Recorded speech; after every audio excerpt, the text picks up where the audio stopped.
कल 21 जनवरी को आंगनबाड़ी कार्यकर्ती के खाते में 1000 रुपए आए। तो 1000 रुपए किस मद के आए, कंफ्यूजन बनी हुई है। क्योंकि देखिए, ये तो न पीएलआई के पैसे हैं, न मानदेय से संबंधित किसी चीज का पैसा है। कि कोई भी पैसा पीएलआई का आता है तो 1000, 1500 और 500 के हिसाब से आता है, और मानदेय का भी 1000 नहीं आता है। और जो पैसा ये आया है तो उसमें आईसीडीएस सामान्य योजना लिखा हुआ है। जैसा कि अभी तक ये चीजें चल रही थी कि मिर्जापुर में सीडीपीओ साहब ने हम लोगों को बताया था कि 1000 रुपए स्वच्छता संबंधी सामग्री खरीदने के लिए आप लोगों के खाते में भेजा जाएगा। तो हो सकता है कि ये वही पैसे हों, स्वच्छता सामग्री या रजिस्टर वगैरह खरीदना है, उसी मद का यह पैसा हो। आप लोगों को अगर पता हो कि यह पैसे किस मद के आए हैं तो प्लीज मुझे बताइएगा कि यह किस मद के पैसे हैं, जिससे कि हमारी सभी आंगनबाड़ी बहनों को पता चल सके कि 1000 रुपए किस मद के आए हुए हैं। और आगे वीडियो में हम देखते हैं कि शीतलहर और ठंड को देखते हुए किन किन जिलों में बच्चों की छुट्टियां बढ़ाई गई हैं। यह आदेश है विशाल भारद्वाज, जिलाधिकारी कुशीनगर का।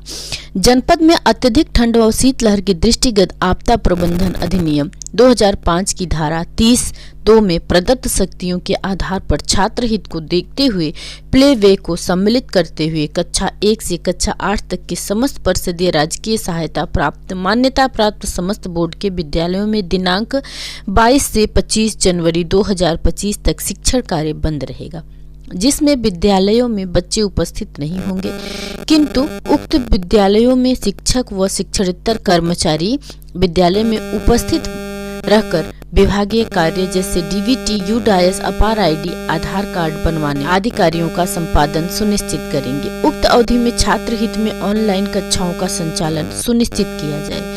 अगला आदेश देखते हैं। यह आदेश है जिला बेसिक शिक्षा अधिकारी देवरिया का, जिसकी पत्रांक संख्या है 12236-12266 और 21 जनवरी को यह आदेश जारी किया गया है।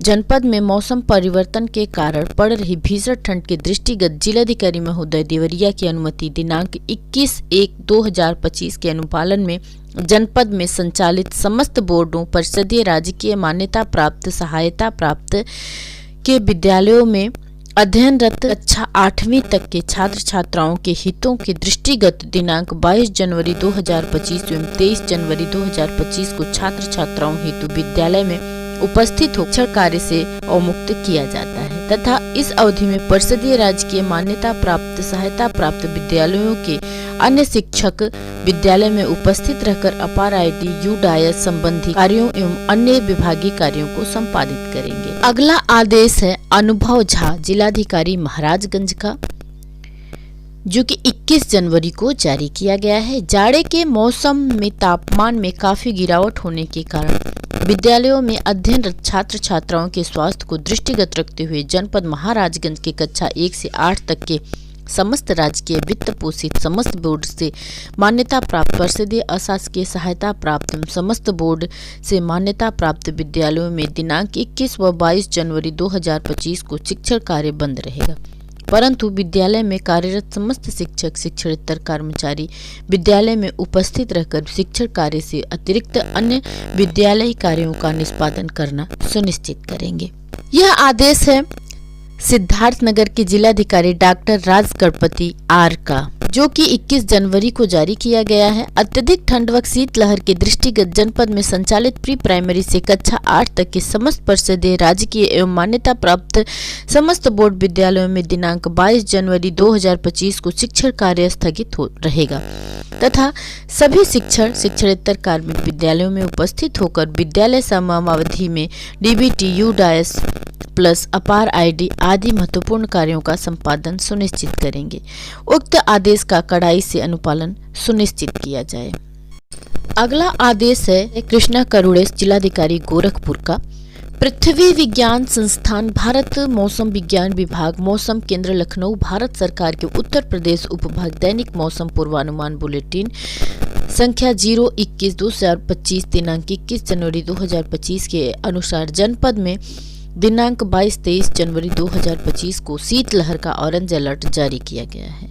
भारत मौसम विभाग द्वारा जारी किए जा रहे बुलेटिन एवं एडवाइजरी के आधार पर जनपद में बढ़ते शीतलहर और छात्र हित स्वास्थ्य के दृष्टिगत प्ले वे को सम्मिलित करते हुए कक्षा 1 से कक्षा 5 तक के समस्त राजकीय परिषदीय सहायता प्राप्त मान्यता प्राप्त प्राइवेट विद्यालयों का संचालन दिनांक 22-23 जनवरी 2025 तक बंद रहेगा। कक्षा 9 से 12 तक की कक्षाएं प्रातः 10 बजे से दोपहर 3 बजे के मध्य संचालित की जाएंगी।